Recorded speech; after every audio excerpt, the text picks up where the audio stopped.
ventana del techo y va a ser diferente lo que yo voy a ver conforme en qué ventana me encuentre.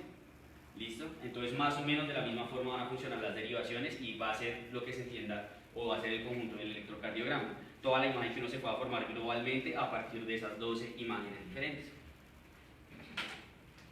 Entonces, ¿cómo va a funcionar el electrocardiograma? Va a funcionar precisamente con unos electrodos que van a registrar esto, que es la actividad eléctrica del corazón.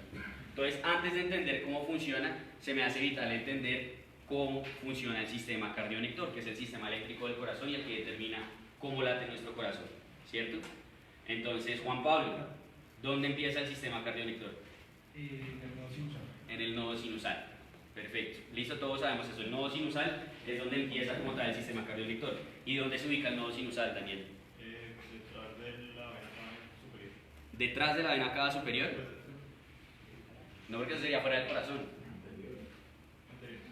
Entonces, es en la pared posterior de la aurícula derecha en donde está desembocando la vena cava superior.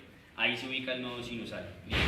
Hay que entender que está acá, en la aurícula derecha, en la parte más superior y en la parte más posterior de la aurícula derecha. Y ese nodo sinusal se despolariza mediante el automatismo, genera un impulso eléctrico, va a generar inicialmente la despolarización de las dos aurículas. Para la despolarización de las dos aurículas, ese impulso que se generó en el nodo sinusal tiene que comunicarse de alguna forma o tiene que transmitirse de alguna forma a lo largo de las aurículas. Y para eso existen estas tres vías, ¿cierto? ¿Cómo me recuerdas tu nombre? Paula. Paula. ¿Cómo se llaman esas tres vías? ¿Alguien recuerda cómo se llaman estas tres vías? Los haces internodales, ¿sí o no? Los haces internodales son los encargados de la despolarización de la aurícula dibujados solo en estas tres lados, mientras que vamos a tener un haz único y especializado en generar la despolarización de la aurícula izquierda, que ¿cómo se llama ese haz? El haz de Bachmann, ¿sí o no? Entonces empezó el impulso acá en el nodo sinusal, tenemos los tres haces internodales y el haz internodal izquierdo va a salir el haz de Bachmann para despolarizar la aurícula izquierda. ¿Qué va a generar eso? Que inicialmente la despolarización auricular tenga un vector hacia abajo, pero finalmente, como la aurícula izquierda se contrae de una forma un poco más tardía, el vector resultante sea hacia la izquierda. Y eso va a ser importante porque eso es lo que va a registrar como tal el electrodo del electrocardiograma. ¿Listo? Primero una pequeña onda hacia abajo y el vector resultante auricular hacia el lado izquierdo. ¿Listo? Vamos ahora entonces con la parte de la despolarización ventricular. Se despolarizaron las aurículas y todo el impulso eléctrico llegó a este nodo que está acá, ¿cierto? Daniela, ¿dónde se ubica el nodo auricular? Antes de la válvula cuspidia. Entonces está también ubicado en la aurícula derecha, es lo que uno tiene que conocer, y está ubicado en una cosa que se llama el triángulo de Koch. Es como el reparo anatómico con el cual uno podría identificar dónde está el nodo auriculoventricular. ¿Qué es lo importante de eso? Entre las aurículas y los ventrículos hay fibrótico, es decir, comunicación eléctrica entre las aurículas y los ventrículos no existen, excepto en este punto. ¿Listo? El nodo auriculoventricular es la única comunicación eléctrica que deberíamos tener entre las aurículas y los ventrículos. Y el nodo se va a encargar precisamente de generar una pausa de tal forma que se contraigan primero las aurículas y después sí siga el impulso eléctrico y se contraigan de forma más tardía los ventrículos. Y eso nos va a dar como tal el cronotropismo del corazón. ¿Listo? Entonces el nodo auriculoventricular es muy importante por eso, porque hace esa pausa entre la despolarización auricular y la despolarización ventricular que se necesita para hacer una adecuada o hacer una adecuada eyección como tal de la sangre. Después del nodo auriculoventricular viene el haz famoso, que es el haz de His. ¿Listo? Y el haz de His se va a dividir a su vez en dos ramas, que así son fáciles, la rama derecha y la rama izquierda del haz de His. Y aunque aquí no está dibujada, la rama izquierda a su vez también se va a dividir en dos fascículos. Laura, ¿cómo se llaman esos dos fascículos? Allá atrás de Daniel, ¿cómo te llamabas? Daniela. ¿Cómo se llaman los dos fascículos? Eso.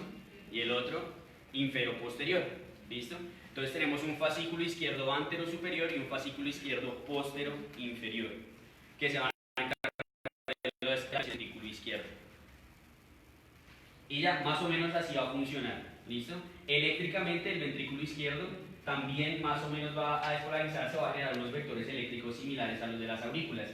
Inicialmente genera un ventrículo que va de la derecha hacia la izquierda por la despolarización del septum y posteriormente todo el vector eléctrico se genera como tal hacia el lado izquierdo. y así se va a representar eso cuando lo veamos ahorita en cómo va a funcionar los electrodos. ¿Alguien tiene alguna duda, alguna pregunta de cómo funciona el sistema? ¿Puedes repetir la última parte? La última parte. En los ventrículos la despolarización eléctrica pues va a ser inicialmente del septum, ¿cierto? Y la despolarización del septum genera un vector que va en esta dirección, de izquierda a derecha. Y posteriormente la despolarización de todos los ventrículos va a generar un vector eléctrico que es predominantemente hacia la inferior. ¿Listo? Y eso lo vamos a ver ahorita en cómo se van a graficar los QRS dependiendo de cada una de las derivaciones precordiales, porque de eso va a depender. ¿Listo? ¿Alguna otra pregunta, alguna otra duda relacionada con eso? Entonces ahí está el resumen de lo que hablamos. ¿Listo?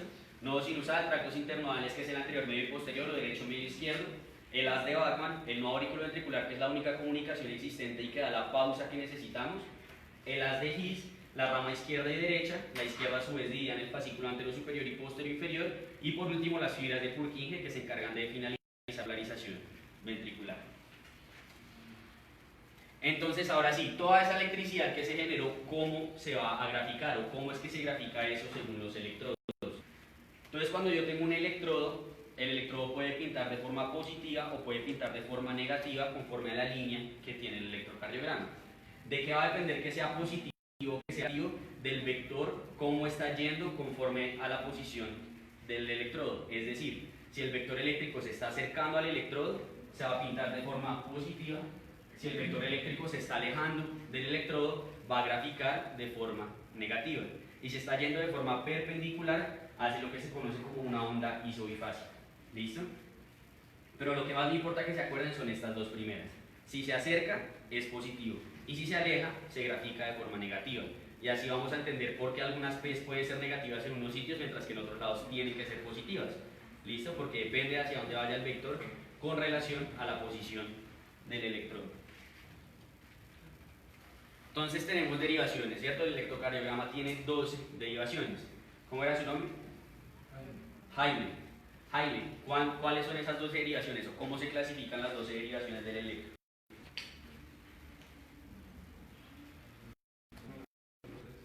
B4, B5 y B6. Ese es un grupo. ¿Cómo se llama ese grupo de derivaciones? Las derivaciones precordiales, que son unipolares. Y tenemos otro grupo que son ABF, ABR y ABN, que son derivaciones que también son unipolares, pero que son amplificadas. Es decir, que mediante algunos cálculos que se realizan, se amplifican. Y por último, tenemos D1, D2 y D3, que son las derivaciones bipolares del electrocardiograma, es decir, que se generan del vector resultante entre dos de las derivaciones que mencionamos anteriormente. ¿Listo? O sea, coge la electricidad que cogen dos de los electrodos que habíamos tenido y grafican un vector resultante. Y eso va a ser lo que se pinta en el electrocardiograma. ¿Listo? Entonces tenemos 6 unipolares precordiales, 3 unipolares aumentadas, ABR, ABF, ABL, y 3 bipolares que va a ser D1, D2 y D3. ¿Listo? Entonces vamos a empezar con estas que son las precordiales, las unipolares precordiales. Son 6, como bien dijo Jaime, ¿no? Entonces, ¿dónde vamos a ubicar B1, Camilo? Cuarto espacio intercostal derecho, pero derecho es muy amplio. ¿En qué parte? Entonces, línea paraesternal derecha en cuarto espacio intercostal. ¿Listo? El B2 lo vamos a significar exactamente en la misma línea, pero en el lado izquierdo. Línea paraesternal izquierda en cuarto espacio intercostal. El B3 no lo saltamos y ponemos primero el B4, ¿cierto? ¿Dónde ha ubicado el B4? En A. Quinto espacio intercostal, ¿con qué línea? Con la línea medio clavicular. ¿Listo? Ahí está ubicado. Entre esos dos graficamos uno en la mitad y ahí queda ubicado el B3. Ahí pegamos el B3. Por último tenemos B5 y B6. ¿Dónde ponemos B5, Laura? Esperamos, ¿no? Y ponemos B6 primero. Entonces ahí depende de donde uno lea. Hay unos que dicen que esperamos y ponemos B6 primero y otros le ponen una ubicación específica al B5. Los que le ponen la ubicación específica al B5 dicen que es línea axilar anterior con quinto espacio intercostal, y los que no, lo que le dicen a uno es coja la línea axilar media con quinto espacio intercostal, que ahí va B6, y en la mitad ponga el B5. Se puede poner de cualquiera de las dos formas y les va a dar más o menos en la misma ubicación. ¿Listo? Y esas son las derivaciones precordiales. Las derivaciones unipolares aumentadas y las derivaciones bipolares pues van a ser estas que mencionamos. ABR, ABL, ABF y 1, 2 y 3. ¿Qué es importante de esto? ABR, si ustedes se dan cuenta, el electrodo positivo, la parte positiva va a estar aquí en el lado derecho del corazón y por eso casi siempre decimos que ABR va a ser negativo, porque como el corazón se despolariza en la gran mayoría hacia la izquierda, siempre se va a estar alejando de ABR. ABR grafica como tal la parte derecha. ABL grafica la parte izquierda y ABF grafica la parte inferior. Supuestamente está, pues técnicamente uno lo pone en la pierna izquierda, pero cuando uno dibuja como tal el triángulo, este famoso triángulo que se llama el triángulo de Einthoven, se considera como si estuviera en la línea media del cuerpo. ¿Listo? Para hacer los cálculos que hacen los electrofisiólogos y demás. Y por último tenemos de 1, de 2 y de 3. Entonces de 1 también va a graficar la parte izquierda y de 2 y de 3 van a graficar la parte inferior. ¿Para qué va a ser importante eso? Porque de esa forma yo voy a poder agrupar las diferentes derivaciones y entender, así como vimos que era un bus con 12 ventanas, entender cuáles son las ventanas que me están viendo el septum, cuáles son las que me están viendo la cara anterior, cuáles son las que me están viendo la cara lateral y cuáles son las que me están viendo la cara inferior. ¿Listo? Entonces decimos que las que ven el septum interventricular van a ser B1 y B2. ¿Listo? Esas ven el septum. Las que ven la cara anterior van a ser B3 y B4. Las que ven la cara lateral van a ser B5, B6, ABL y D1. Y por último, las que ven la cara inferior del corazón van a ser D2, D3 y ABF. ¿Listo? Que es más o menos lo que está ahí graficado. ABR no lo considero como tal, como que me esté viendo alguna cara del corazón. ABR tiene otras utilidades en el electrocardiograma, pero no se suele utilizar para interpretarlo como tal. O sea, ¿qué problemas de la cara posterior del corazón yo cómo los voy a ver específicamente? Problemas de la cara posterior del corazón, entonces ahí es donde usted puede utilizar las derivaciones adicionales. ¿Listo? Que esas las vamos a ver más a profundidad en isquemia, que es donde más tienen importancia, pero que básicamente lo que se hace es que, digamos en este caso, usted coge B3 y B4 y lo que hace es en la misma posición donde están, ponerlas en el lado derecho. Y es por ejemplo cuando uno habla de B3R, B4R y esas son las que me sirven para ver el corazón en su parte derecha. En la parte posterior funciona exactamente igual, lo que se hace es seguir con el número. Se habla de B7, B8, B9 y hasta B10. ¿Listo?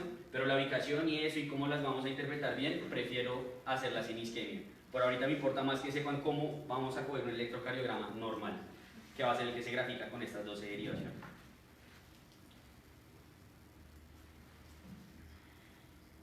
¿Listo? ¿Alguno tiene alguna pregunta con respecto a esto? ¿A cómo se ubican como tal las...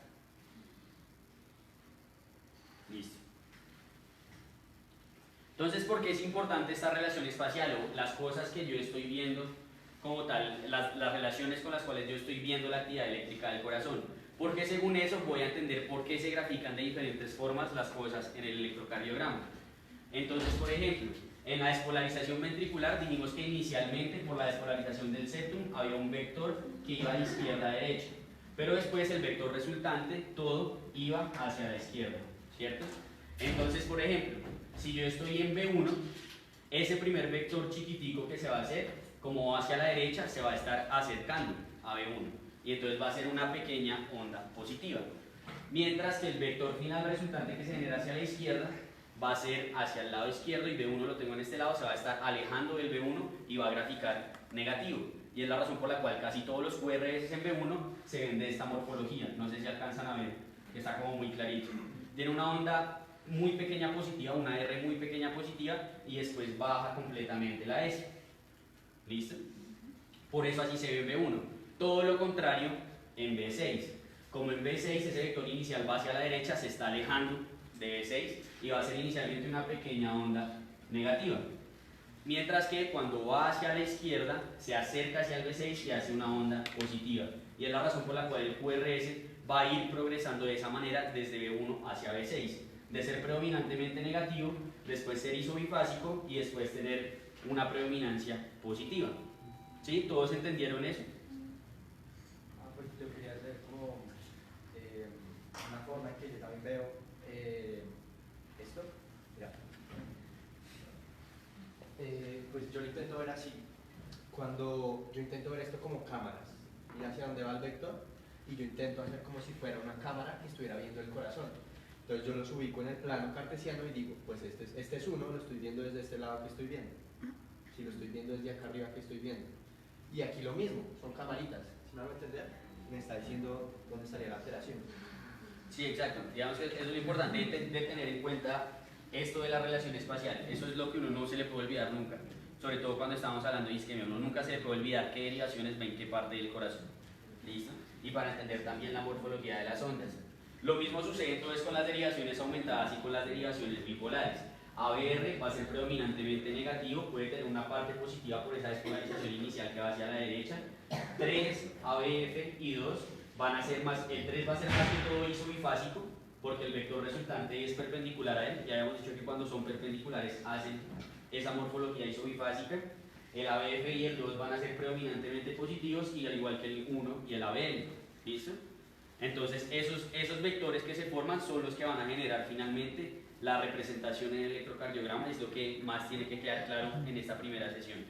Dime, Sara. ¿Cuál es la diferencia entre isobifásico y equifásico? Son la misma cosa, ¿sí? Sino que el equifásico está traducido de equifásico en inglés, que es el que se suele utilizar, es como un anglosajismo, pero en español se suele decir isobifásico. Es la misma cosa. Listo. Entonces, cuando ustedes lleguen a un electrocardiograma entendiendo esto, lo primero que tienen que tener en cuenta es saber si está o no bien tomado ese electrocardiograma, si vale la pena uno dedicarle tiempo a ese electrocardiograma. Si no, pues uno dice, pues no, tómemelo bien, y ahí sí yo me pongo a interpretar bien el electrocardiograma. Para eso existen varios criterios. ¿Listo? Si ustedes se ponen a leer, pueden encontrar incluso 15 criterios de cómo definir si un electrocardiograma está bien tomado. Pero hay ciertas reglas que se cumplen en casi todos, que me hacen pensar que un electrocardiograma está bien tomado. Primero, la P es negativa en ABR. ¿Listo? ¿Por qué la P va a ser negativa en ABR? Porque se está alejando. Dijimos que la despolarización auricular tenía una pequeña onda inicial hacia abajo y después otra hacia la izquierda. Hacia donde sea, se aleja del ABR, que es el brazo derecho del corazón. ¿Listo? Entonces la P va a ser negativa en ABR. Hay unos casos muy particulares en los que se puede tener P positiva, como cuando uno tiene despolarizaciones retrógradas de las aurículas o cosas por el estilo, pero eso lo vamos a ver después en alteraciones del ritmo. ¿Listo? Pero en un electrocardiograma normal, la P tiene que ser negativa en ABR. Segundo, que el trazado sea isoeléctrico, es decir, que uno pueda identificar una línea de base en la cual están dibujadas las ondas. Si se mueve mucho, hay mucho ruido o algo por el estilo, pues dificulta la interpretación, y lo ideal es que se tenga un trazado lo más isoeléctrico posible. Por otro lado, la velocidad. Ustedes siempre que dan un electrocardiograma, abajo les dan velocidad y voltaje. Lo ideal para que los cuadritos funcionen como uno siempre lo ha entendido, de que el QRS son 3 cuadritos, de que el PR son 5 cuadritos, que 5 cuadritos son 200 milisegundos, todo eso, tiene que estar con estos ajustes. Si no está con eso, el electrocardiograma ya no se puede interpretar de esa manera. Entonces tiene que tener una velocidad de 25 milímetros por segundo y tiene que tener un voltaje de 10 milímetros por milivoltio. Si tengo un voltaje más bajito, puedo, digamos que subestimar una elevación del ST, por ejemplo. Lo mismo que sucede con un voltaje muy alto, puedo considerar que tengo unas T picudas cuando realmente no lo son. Simplemente es que el electro lo tomaron con un voltaje altísimo y las cosas se pintan gigantes. Entonces, para que hablemos de un mismo idioma y todos tengamos una misma imagen de un electrocardiograma normal en la cabeza, es bajo estos parámetros: una velocidad de 25 milímetros por segundo y un voltaje de 10 milímetros por milivoltio. ¿Listo? Entonces eso es lo primero que van a hacer con un electro: definir que el electro está bien tomado, que tiene los parámetros con los cuales yo lo puedo interpretar como lo sé interpretar, y de esa forma empezar ahora sí a analizarlo. Entonces el electro se va a graficar en este papel milimetrado, y ese papel milimetrado con esos ajustes que dijimos va a funcionar de esta manera. 1 milímetro van a ser 0.04 segundos, y en el eje Y 1 milímetro van a ser 0.1 milivoltios. Y de esa forma es que yo voy a hablar de, pues si esto lo pasan a milisegundos, es correr el 0.3 unidades, ¿cierto? Entonces 40 milisegundos. Entonces, por ejemplo, me entiende que si uno le hablan de que el QRS mide 120 milisegundos, debe medir máximo 3 milímetros, porque 3 milímetros son esos 120 milisegundos. Lo mismo que si le dicen que un PR mide 200 milisegundos, uno entiende que son 5 cuadritos. ¿Listo? Lo mismo cuando uno está hablando de isquemia, que le hablan a uno de que una elevación del ST significativa por arriba de 2.5 milímetros o 0.25 milivoltios, pues va a significar precisamente eso, 0.5 milivoltios, 0.25 milivoltios van a ser 2.5 milímetros. ¿Listo? Y ahora sí, vamos a ver qué es lo que vamos a encontrar en el electro, que son las ondas, los segmentos y los intervalos. Las ondas que van a ser las evidencias de la actividad eléctrica como tal en el corazón. Los segmentos van a ser las líneas que comunican ondas y los intervalos van a ser aquellos espacios de tiempo en los que tengo metidos tanto ondas como segmentos. ¿Listo? Entonces por eso es diferente hablar del intervalo PR a hablar del segmento PR. El segmento PR va a ser este, mientras que el intervalo va a incluir toda la P hasta la R. ¿Sí? Entonces el intervalo va a incluir tanto ondas como segmentos. Entonces vamos a encontrar esa morfología. La P, pues ya todos sabemos, es la despolarización auricular. El QRS va a ser la despolarización ventricular, con eso que dijimos de cómo va a ser la morfología de los vectores, para entender por qué no todas las derivaciones se ven así. Como nos la pintan en un librito, no todas las derivaciones se ven así. Y la T va a ser la repolarización ventricular. La repolarización auricular está metida en el QRS y es la razón por la cual no existe una onda representativa de la repolarización auricular. ¿Listo? Andy, ¿eso por qué? ¿Qué cosa? ¿Por qué la repolarización auricular está metida por el cuerpo? Por tiempo. O sea, cuando se despolariza el ventrículo se está repolarizando la aurícula, entonces eso no tiene una implicancia en la morfología del electrocardiograma. ¿Por qué cuando la PR no se ve? Cuando alargas el PR, porque no se ve, porque igualmente no te alcanza a dar. ¿Sí? O sea, el tiempo tendrías que tener un PR extremadamente prolongado. Y la repolarización auricular de por sí genera una actividad eléctrica muy bajita. Incluso cuando tú ves P's que no conducen, tampoco se ve una morfología relacionada con una repolarización auricular. Listo. Entonces vamos a hablar de cada una de las ondas, de los segmentos y los intervalos, qué es lo normal de cada uno, qué es lo normal que uno encuentre en un electrocardiograma. La onda P, como dijimos, es la despolarización auricular, y esa onda P ya dijimos que va a ser negativa en ABR, va a ser isobifásica en B1, es decir, que va a tener un componente positivo y después un componente negativo. La razón de que tenga un componente positivo y después un componente negativo es precisamente que en la fase inicial de la despolarización auricular se puede acercar al B1 con esa despolarización inicial que dijimos que iba en dirección hacia abajo, pero cuando se hace la despolarización hacia la izquierda, con la despolarización de la aurícula izquierda, ya va a pintar negativo. Entonces la P puede ser isobifásica en B1. Y en el resto de las derivaciones, en un electrocardiograma normal, debe de ser positiva la P. ¿Listo? Porque la despolarización auricular siempre va a estar acercándose al resto de las derivaciones, sean inferiores, sean laterales, sean septales, anteriores, se van a estar, el intervalo o el vector se va a estar acercando al electrodo. Y una P normal debe medir 2.5 milímetros hacia arriba y 2.5 milímetros a lo ancho. Si eso se altera, y es cuando vamos a empezar a hablar de hipertrofias y esas cosas que vamos a hablar más adelante. ¿Listo? Pero las P's deben medir máximo eso, 2.5 hacia arriba y 2.5 a lo ancho. El complejo QRS va a ser más o menos como lo habíamos visto, una morfología RS en B1 y QR en B6. Es decir, que va a ser una pequeña onda positiva y principalmente negativa en B1, mientras que en B6 va a ser una pequeña onda negativa y principalmente positivo, lo que vimos ahorita en la imagen anterior. Esa imagen era la que habíamos visto anteriormente. ¿Listo? Esa es la explicación de por qué va a irse dando esa progresión del QRS a lo largo de las derivaciones precordiales.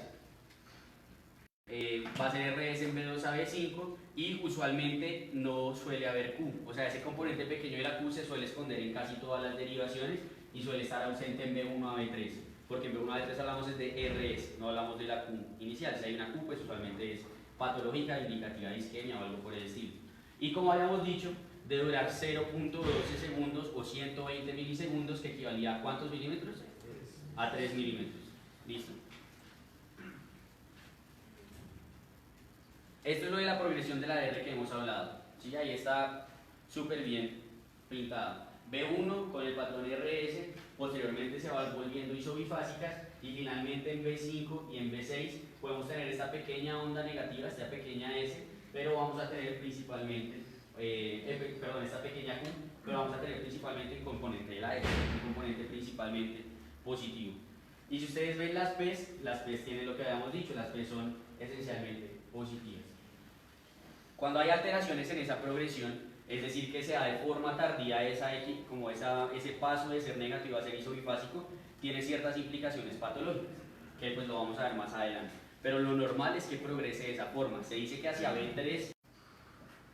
Vamos ahora con la onda T, que sería pues la última onda. La onda T, ya hemos dicho que es la repolarización, eso está mal, perdón, ventrícula mayoría de las derivaciones. Puede llegar a ser negativa en algunas derivaciones o invertirse y ser normal en derivaciones como ABR y B1, que son las más derechas, y el vector eléctrico, como al ser las más derechas, pues las va a pintar negativo el vector que se genera por la repolarización. Mientras que al resto de las derivaciones se les va a estar acercando el vector resultante de la repolarización y debe ser positiva. Muchas veces pues también se habla de esta onda incluida cuando uno lee el electrocardiograma, que es la onda U. La onda U no se debería encontrar, es como una repolarización tardía ventricular, pero uno no la suele encontrar normalmente en ningún electro. ¿Sí? Si uno llega a encontrar onda U en electro, es patológica. ¿Alguno sabe indicativa de qué? ¿O recuerda?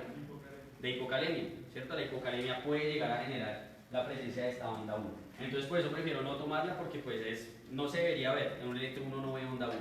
¿Listo? Se ve usualmente en condiciones patológicas como la hipocalemia. Y ahora vamos a hablar de los segmentos. Entonces tenemos el segmento PR, el segmento ST y el segmento TP. ¿Qué nos implican cada uno de estos segmentos o qué nos representan cada uno de estos segmentos? Precisamente como lo que se puede ver o la evidencia de las pausas eléctricas del corazón. El segmento PR va a ser la muestra de la pausa que está haciendo la conducción eléctrica en el nodo auriculoventricular. Dijimos que se despolarizaban las aurículas y el nodo se encargaba de contener esa actividad eléctrica para después despolarizar los ventrículos. Esa pausa que se hace es lo que se ve en este segmento PR. El segmento ST nos va a representar usualmente la fase de, si ustedes se acuerdan, cuando uno tiene una repolarización, pues cuando las células que son excitables tienen una repolarización, se ve un periodo refractario absoluto y un periodo refractario relativo, ¿cierto? El segmento ST usualmente va a ser el indicativo de ese periodo refractario absoluto, que es aquel periodo en el cual por más que yo le haga un estímulo, eso no se va a despolarizar. Mientras que la onda T ya suele ser la repolarización y ahí ya suele haber un periodo refractario relativo. ¿Listo? Y el TP, pues realmente es muy raro que ustedes escuchen en una lectura del electrocardiograma el análisis del TP, pero en mi opinión tiene mucha utilidad en ciertas patologías que vamos a ver ahorita, por ejemplo contracciones auriculares prematuras o algo por el estilo. Valorar que todos los segmentos TP sean iguales le sirven a uno para diferenciar una contracción auricular prematura de otros tipos de alteración. Entonces pues hay que tenerlo en cuenta y hay que saber que existe y que debería ser igual pues en todos los complejos. Y existe el punto J, que es algo que hay que mencionar, ¿sí? El punto J es el punto en el cual se acaba el QRS y inicia el segmento ST. ¿Por qué es importante determinar cuál es el punto J? ¿Alguno sabe? A partir del punto J es que determinamos si hay un supradesnivel o un infradesnivel del ST. Porque hay muchos infradesniveles que uno ve que hacen la morfología del QRS y el infradesnivel, el punto J queda como acá abajo y el infradesnivel es mientras vuelve a subir a la línea isoeléctrica. Entonces mucha gente se confunde y piensa que eso no es porque creen que el ST se debe valorar acá, ¿cierto? Entonces siempre debe ser desde el punto J. El punto J es el que nos indica dónde está iniciando realmente el segmento ST y a partir de ahí es que vemos las alteraciones de elevaciones o infradesniveles del ST. Y por último los intervalos. Tenemos el intervalo PR, el intervalo QRS y el intervalo QT, que esos van a ser los que más nos van a servir y los que más nos van a ser indicativos de patologías cuando se alteran. Entonces lo que uno tiene que conocer es como cuál es el valor normal de esos intervalos. Entonces el intervalo PR, su valor normal va a ser de 120 a 200 milisegundos, es decir, de 3 a 5 milímetros. El QRS debe ser menor de 120 milisegundos, como habíamos dicho, 3 milímetros. Y el QT tiene como su particularidad que la vamos a hablar ahorita más adelante. ¿Listo? Entonces el PR ya habíamos dicho, al igual que el segmento PR, el intervalo PR también es un representativo de esa pausa del nodo auriculoventricular. Entonces las alteraciones o las prolongaciones del PR nos van a hablar de disfunciones en el nodo auriculoventricular, bloqueos auriculoventriculares, que así se conoce, cuando el PR se empieza a prolongar. ¿Listo? El QRS por su parte nos habla de qué tan rápida es la conducción, la despolarización a nivel de los ventrículos. Es decir, que si yo tengo un QRS prolongado, es cuando yo pienso en que hay una disfunción en la conducción eléctrica a través de los ventrículos. Los famosos bloqueos.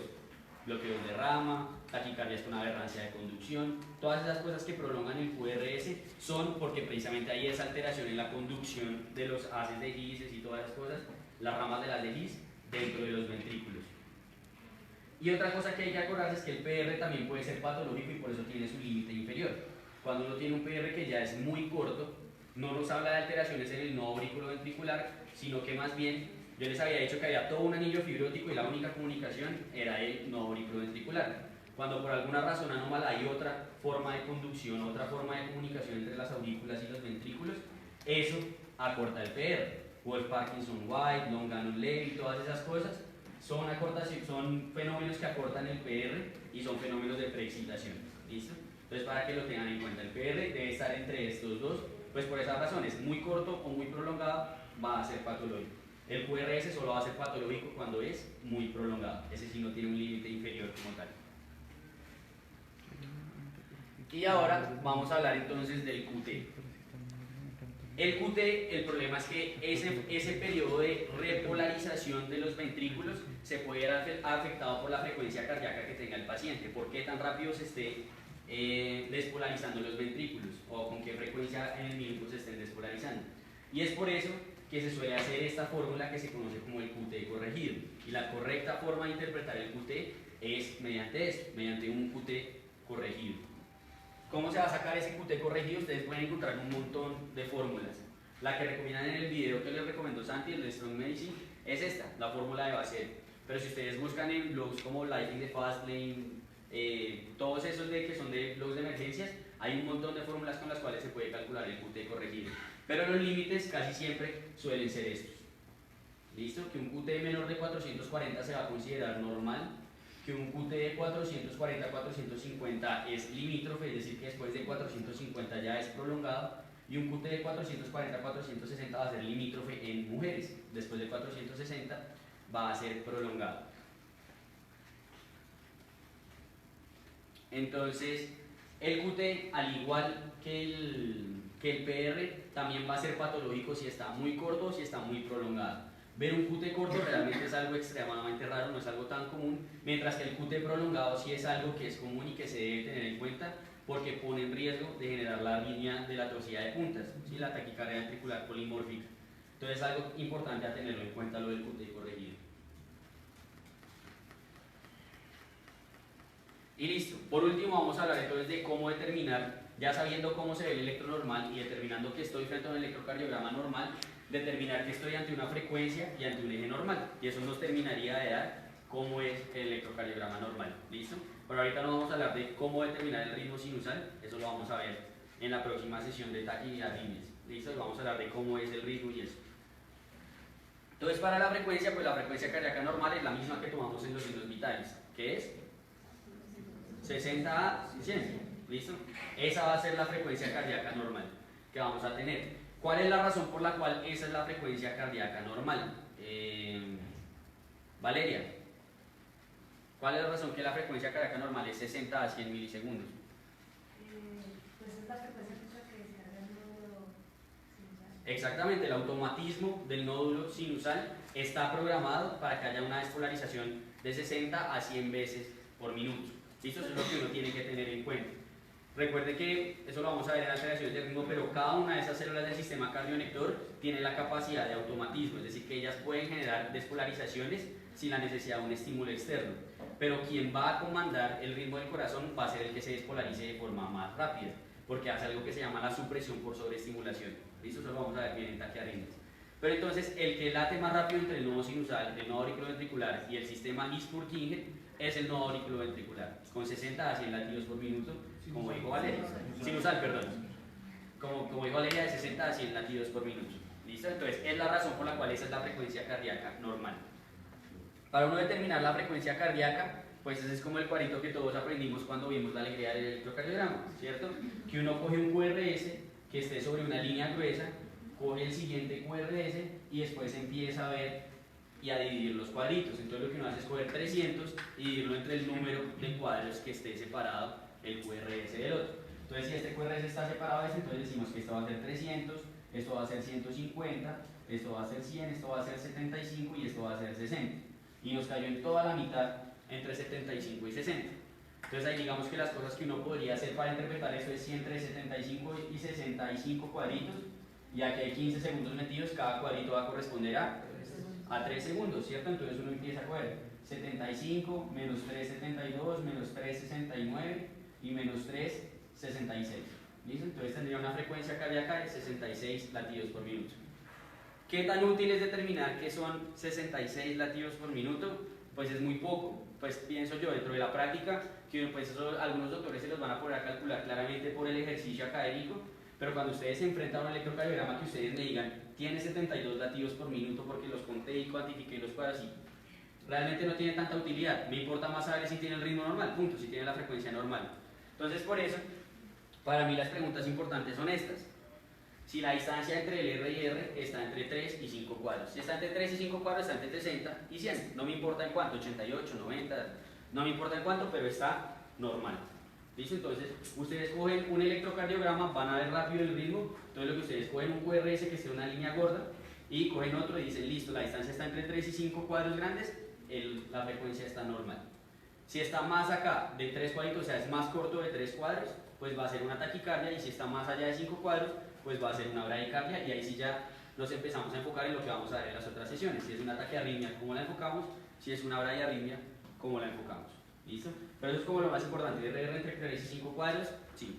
Y una pregunta que la pongo de una vez porque se me hace bastante importante es, si está taquicárdico, me importa saber si esa taquicardia me preocupa o no en ese paciente.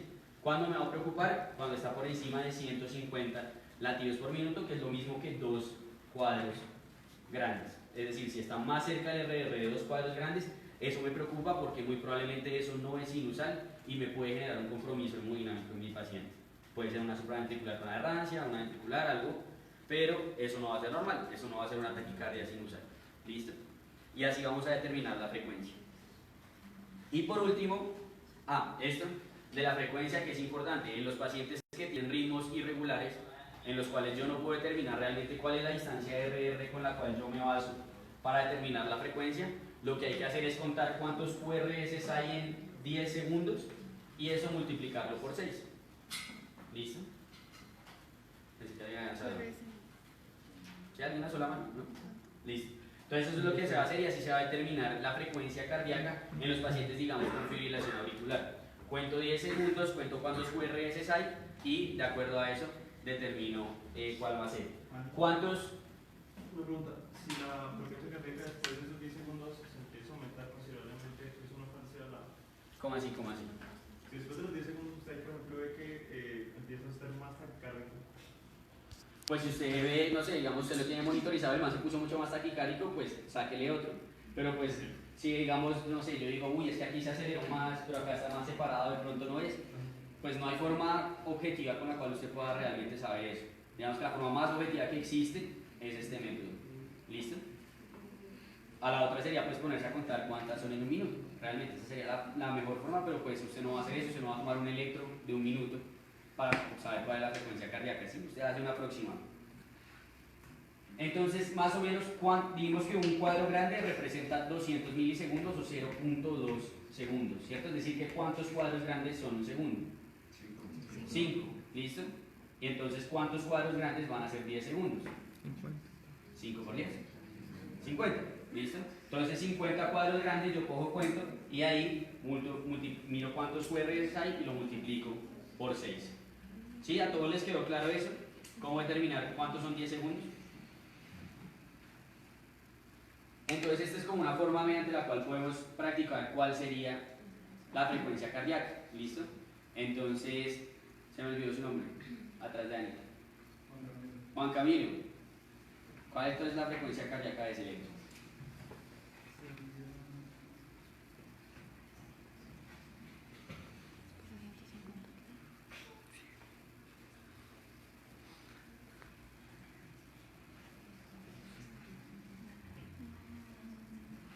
Un poco más arriba de 100. Entonces, sí, digamos, cogemos este está perfecto, ¿cierto? Este está perfecto, tenemos un cuadro grande, otro cuadro grande, otro cuadro grande. Está en 3, aquí sería lo normal de 100, ¿cierto? Y está un poquito más acá, entonces está taquicárdico. Si usted por acá, genial, le quisiera sacar la frecuencia cardíaca exacta, Entre 150 y 100 hay 50, dividido 5, le da 10 segundos por cada cuadrito y está un cuadrito acá. Entonces sería 110 latidos por minuto la frecuencia cardíaca exacta. ¿Listo? Vamos con este. Entonces este, ¿no? Julián.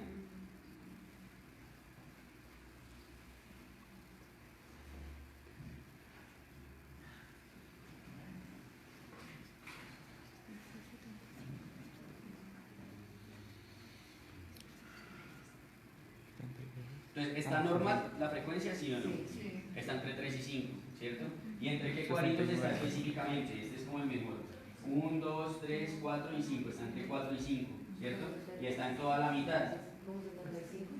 Entonces, no, segura que 70, no, está entre 4 y 5. Como 4 es 69. 75 y 5 es 60. Y está en toda la mitad de los dos. Más o menos sería 69 latidos por minuto, algo así, aproximadamente. ¿Listo? Este, pues sería el ejemplo de la fibrilación auricular, ¿cierto? Tenemos unos RRs que no son constantes y uno no podría determinar mediante ese método cuál es la frecuencia cardíaca exacta. Entonces, ¿qué es lo que uno haría? Lo que dijimos, contar 50 cuadritos y ver ahí, pues, cuántos serían. Que pues no me lo voy a poder hacer, pero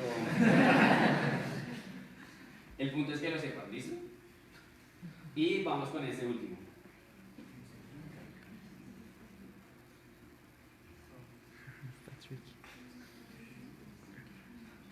Entonces, ¿está normal o está normal? Está normal, ¿cierto? Está bradicárdico. Ya poner a dividirse 300 entre más cuadritos allá, pues sería como un poquito inoficioso. Si está bradicárdico, está bradicárdico. ¿Listo?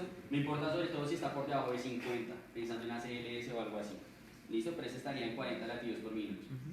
Pero entonces el punto es ese. Ven un electro, está entre 3 y 5, está normal. Si está más allá de 5, está bradicárdico. Si está más acá de 3, está taquicárdico. ¿Listo? Y por último, vamos a hablar del eje, que es uno de los temas como más complejos, creo yo, que a la gente más se le complica del electrocardiograma, el correcto cálculo del eje cardíaco. ¿Listo? Lo primero que tienen que tener en cuenta es que el eje cardíaco, como habíamos dicho que el electro era una representación de la actividad eléctrica del corazón, no es exacto. ¿Sí? No es que el eje cardíaco me diga exactamente a qué ángulo está ubicado la punta del corazón, o sea, en qué ángulo está el ápex del corazón, porque el eje me dio así. No, yo no puedo determinar eso ni lo puedo establecer. Se habla de que un eje normal más o menos va de menos 30 a más 110, ¿sí? Porque el eje cardíaco suele ser en esta dirección por la ubicación que uno tiene en el corazón, y que entonces cualquier eje cardíaco más allá de más 110 y más allá de más 110 hacia acá, perdón, de menos 30 se va a considerar una desviación hacia la izquierda, y más acá de más 110 se va a considerar una desviación a la derecha. Y si queda dentro de este cuadrante, entre menos 90 y menos 180, es lo que se conoce como un eje extremo, ¿cierto? Entonces, allá atrás, ¿cómo te llamamos? María qué? María Paula. ¿Puede existir un eje hacia acá? ¿Puede existir un eje extremo? ¿Cómo? O sea, el corazón salió así. Porque existe la posibilidad de que sea derecho si no tiene una dextrocardia o algo así. Pero ¿qué me generaría un eje de esta forma? Que el eje principal eléctrico del corazón vaya hacia acá, o sea, vaya hacia el cuello. ¿Alguno sabe? Bueno, pues porque, digamos, el no articular es el que está guiando pues, la contracción del corazón, entonces se devuelve prácticamente la... ¿Una qué? Pues como que se devuelve porque no se está dando como desde el nodo sinusal, sino que se está dando como desde la auricular, o sea, como digamos, la excitación o como el control se está dando al revés. Casi. Sería un poquito más abajo, porque si está el atrio ventricular, lo que está hacia al revés es solo las aurículas, y el ventrículo sí estaría bien. Entonces el eje seguiría dando normal y tendríamos una P retrógrada, que sería el caso de la P positiva, una P negativa en los otros lados y positiva en adentro. Sería lo contrario, que se produzca más abajo.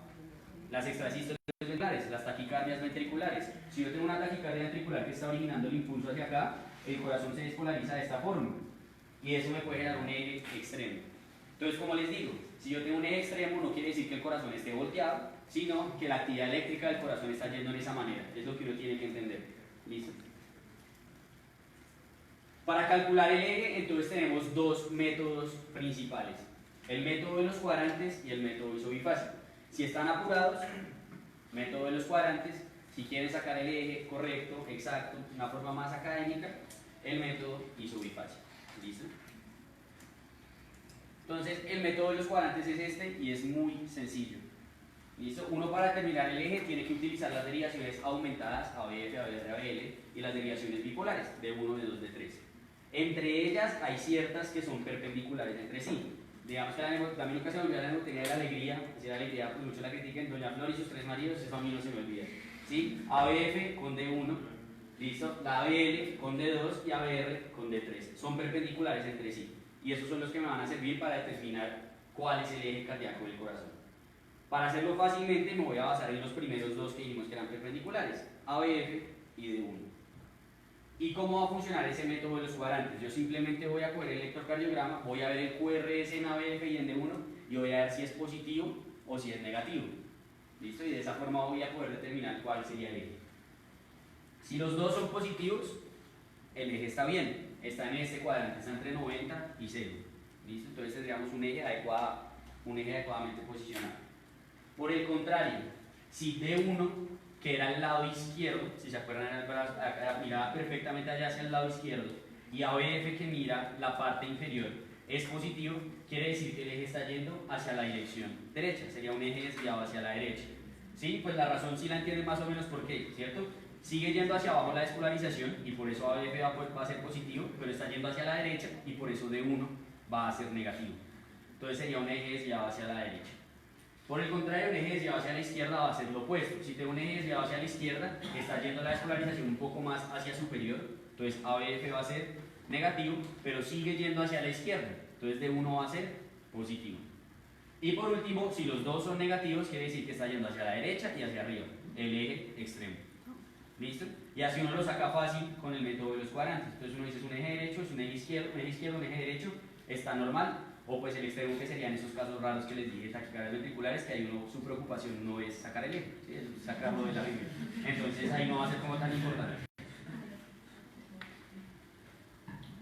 Y por último tenemos el método isobifásico, que es el que más como que come tiempo y el que no más le cuesta. ¿Listo? Para sacar el método isobifásico uno tiene que entender hacia qué ángulos mira cada una de las derivaciones que tenemos de ABL, ABF, ABR, D1, D2, D3. ABR mira hacia menos 50 grados, ABL mira hacia menos 30 grados, D1 hacia 0 grados, 2 hacia más 60, ABF hacia más 90 y D3 hacia más 120, ¿cierto? ¿Y qué es lo que yo voy a mirar? Yo voy a mirar en cuál de estos el QRS es isobifásico o equifásico, como le quieran decir. ¿Listo? Si yo tengo un QRS isobifásico en alguna de estas derivaciones, ¿qué quiere decir? Que la despolarización está yendo hacia él, se está alejando, que está perpendicular, ¿cierto? Que está exactamente perpendicular. Eso quiere decir que, no sé, si digamos yo tengo en ABL el método isobifásico, ¿cierto? Entonces quiere decir que el eje cardíaco es perpendicular a ABL, sea hacia acá o sea hacia acá, es perpendicular, ¿cierto? Entonces lo que yo hago ver es la derivación que es perpendicular a ABL, en este caso D2. Si el QRS D2 es positivo, quiere decir que es perpendicular a esto y es positivo a 2, o sea, se está acercando a 2 y el eje estaría ubicado exactamente en más 60. ¿Sí? ¿Se entiende como el porqué detrás? Mientras que si el D2 es negativo, el eje se está alejando del D2 y como está isobifásico en ABL es perpendicular a él, o sea, va exactamente hacia acá, que sería menos 130.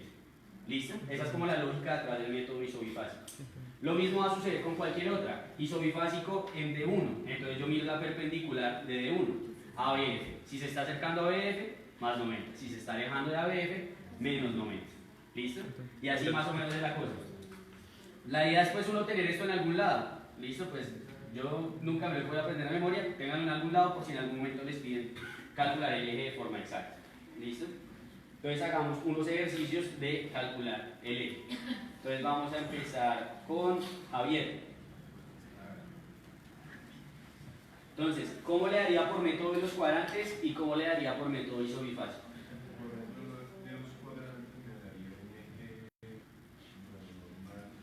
Está normal, ¿cierto? D1 positivo, ABF positivo, ¿cierto? Entonces daría normal. Y por el método isobifásico, ¿cuál es el más isobifásico? ABL. Y el perpendicular de ABL es 2, ¿cierto? Y 2 está positivo. Eso quiere decir que está perpendicular a ABL y se está acercando a 2, está en 60 positivo el eje. O sea, es un eje bien posicionado, tanto por método de los cuadrantes como por método isobifásico. ¿Listo? Vamos con el siguiente. Juan, Carlos.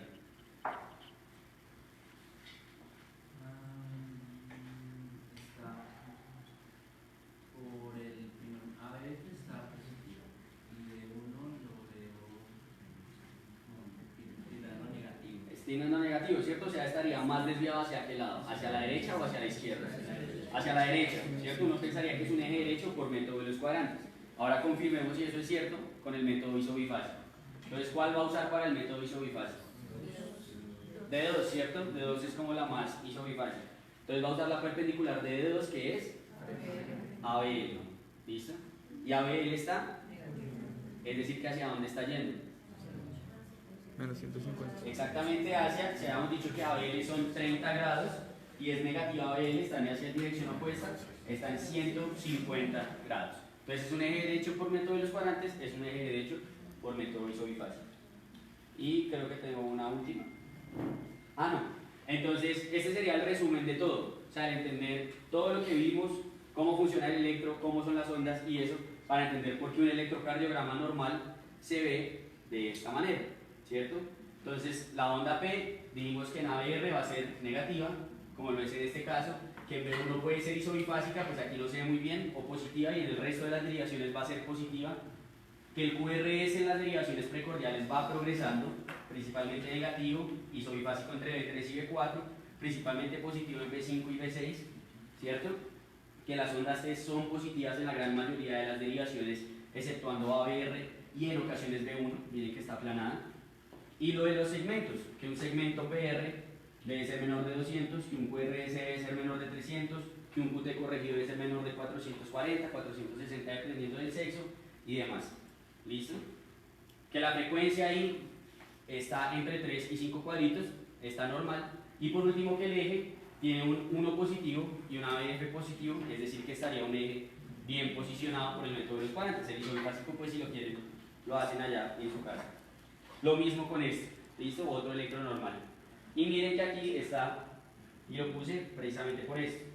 Velocidad 25 milímetros por segundo, voltaje 10 milímetros por milivoltio. Es necesario que eso esté para yo interpretar el electro de la forma en que lo estamos interpretando aquí ahorita. ¿Listo? ¿Alguien tiene alguna pregunta? ¿Alguien tiene alguna duda?